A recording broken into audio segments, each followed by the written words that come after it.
I still remember the day he walked into my life, like a hero stepping out of a movie screen. Tall, broad-shouldered, wearing that crisp uniform with medals that caught the light just right. His name was Captain Daniel Reeves. He had this quiet confidence, the kind that made you feel safe before he even spoke. I was 28, running my small flower shop in a quiet coastal town, surrounded by roses and fresh starts. My days were soft and predictable until he came in, asking for a bouquet for his mother's birthday. We talked for over an hour that afternoon. He told me about serving overseas, the weight of protecting his country, the lonely nights under foreign skies. His voice was steady, deep, and when he looked at me, it felt like I was the only person who truly existed. I've seen too much darkness, he said softly, but something about you feels like coming home. Within months, I was completely swept away. We got married in a small ceremony by the ocean with his fellow officers standing tall in dress blues. I wore a simple white dress, and when he kissed me, I believed every promise he whispered. Daniel made me feel cherished. He'd surprise me with weekend getaways when he was on leave, send me handwritten letters from the field that smelled like desert sand and devotion. I told my friends he was the kind of man they write songs about: loyal, strong, honorable. But there were tiny cracks I ignored. Phone calls he'd take outside at odd hours. The way his stories sometimes shifted when I asked for details. Classified, sweetheart, he'd say with that gentle smile, pulling me close. You don't need to carry the weight of what I see. I trusted him. How could I not? He was a military man, a protector. Until the day everything began to unravel. I found the first clue in his duffel bag while he was supposedly deployed. A boarding pass. Not to the Middle East, to a city just 3 hours away. Same dates he told me he was overseas on a critical mission. My hands trembled as I held it. That night, I couldn't sleep. I told myself it was a mistake, a mix-up. But deep down, something cold settled in my chest, like the first warning of a storm I never saw coming. The lies didn't break me all at once. They came in waves, each one pulling me deeper under. I started digging quietly. I loved him too much to accuse without proof. I checked his bank statements when he was gone again. Large withdrawals. Hotel rooms in that same nearby city. Then I found the messages. Not from another woman at first. They were from a woman named Rachel. Our daughter keeps asking when. Daddy's coming home from work. She misses you. Daughter. My world shattered. I sat on the floor of our bedroom surrounded by printed screenshots. Tears streaming down my face. Daniel had been married before. Not divorced. Still married. He had a 5-year-old girl. While he was telling me about lonely nights in the desert, he was living a double life. Just a short drive away playing husband and father on weekends. Then returning to me like I was the escape. I confronted him the night he came home. He walked through the door with that same charming smile, duffel over his shoulder.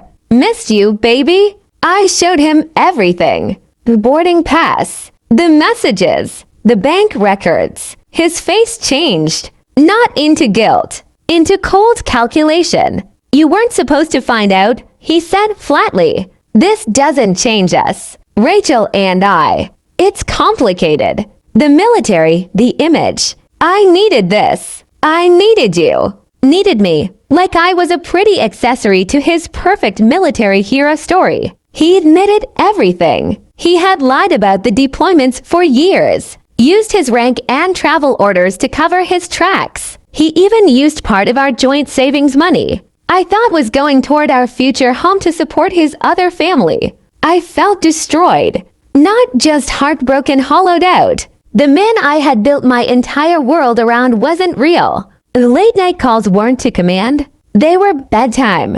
Stories for a little girl who had no idea her father had another wife. Every I love you felt poison now. Every touch, every promise, every night I fell asleep in his arms. For weeks I could barely get out of bed. I replayed every moment, wondering how I missed the signs. Friends told me to leave. My mother begged me to come home.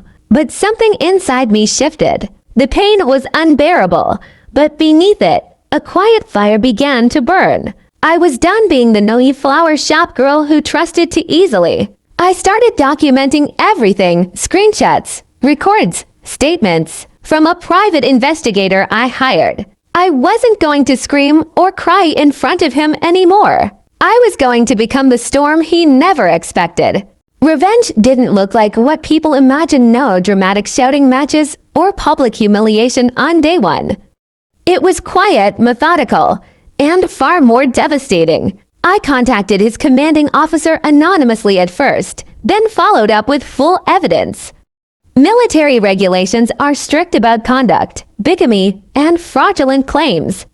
I submitted everything: financial records showing misuse of benefits, proof of his double life, even recordings of him admitting the lies. The investigation moved faster than I expected. Turns out, I wasn't the only one who had questions about Captain Reeves. The day they called him in for questioning, I was waiting at home. When he stormed through the door, face red with fury, I stood tall. "How could you do this to me?" He shouted, but his voice cracked. The hero was cracking. "You did this to yourself, Daniel," I said calmly. "Every time you chose to lie, every time you used me. I loved you with everything I had. You destroyed that." Within months, he was stripped of his rank. Dishonorable discharge, his pension gone. The other wife, Rachel, filed for divorce once the full truth came out. She had been told I was just a casual friend. His reputation in the military community was in ruins. The man who once stood so proudly in uniform now faced the consequences of the life he built on lies. I sold the house we shared. I left the coastal town and reopened my flower shop in a new city with brighter light. The pain still visits sometimes, especially on quiet evenings, but it no longer owns me. Looking back, I realized the most devastating lie wasn't just his double life. It was the way he made me doubt my own worth. But I learned that even the deepest betrayal can become the beginning of your real strength. I no longer wait for someone to protect me. I protect my peace, my heart, my future. If you're watching this and you're carrying the weight of betrayal, know this: the pain is real, but so is your power to rise. Let them underestimate you. Let them think they broke you.